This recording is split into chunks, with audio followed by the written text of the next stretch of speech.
Well, what we're going to do now is look at how you clean the filter and get it starting again. It's going to be really important that you clean your filter on a weekly basis once you start feeding your fish, because the filter cleans up a lot of the solid waste that goes into the tank. Not all of it, but the fish poop and uneaten food and other solid matter, part of that is collected by the filter, which helps to keep your water in good shape. So I've unplugged the filter already. I'm going to take the cover off, and I'm going to lift it off the side of the tank. So this is full of water, so you want to have a pail nearby, and you want to take off the intake pipe. Kind of snaps into place.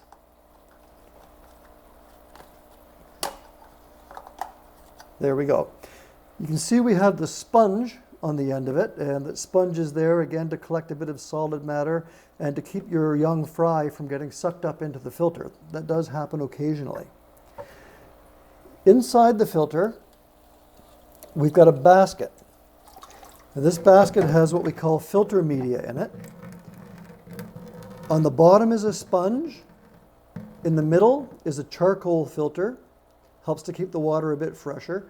And on the top, these are ceramic pellets that simply provide a growing space for bacteria, beneficial bacteria that help to clean the water in the tank. You never, ever clean these out. Never clean the pellets or the charcoal. However, with the sponge, what you want to do is take this to your sink and run it under running water and squeeze it repeatedly to get some of the solid matter out of it. And before you put it back into the filter basket, you've got to squeeze as much water out of it as you can. Our tap water usually has chlorine in it, and we want to avoid getting too much or any chlorine into your tank. So, getting this ready, I put the sponge back in. I put the charcoal back in, the ceramic pellets, and we are ready to go once we get the filter going again.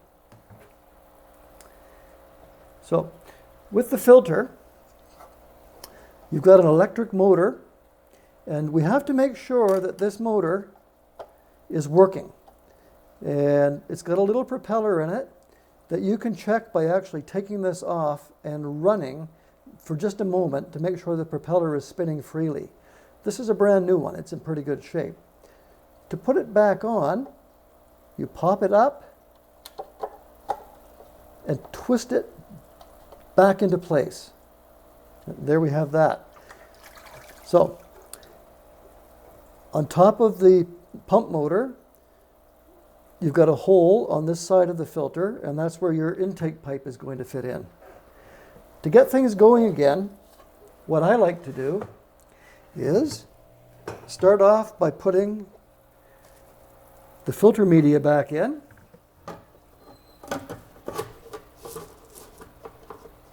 Pop it nice and solidly into place. Get your cup, put a little bit of water in the filter.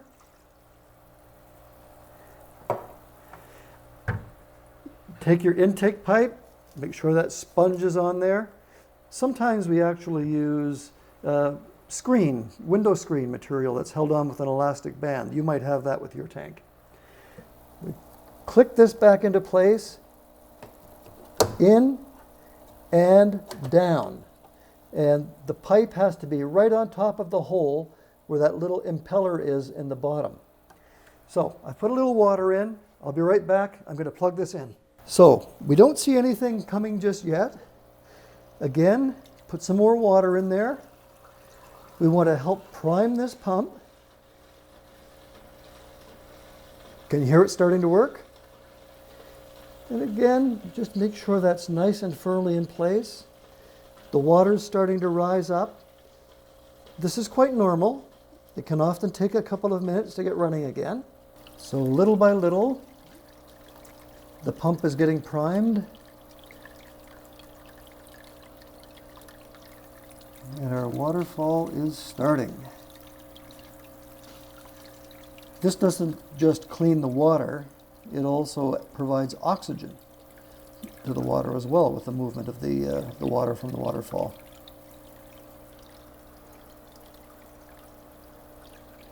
Okay, I'll make sure that our sponge is back on there where it needs to be. Oh, this is cold water. We've got the temperature set for only 3 degrees. Yikes! Okay, there we go. So that took a bit of work, didn't it? Yeah, sometimes we have to fuss with them.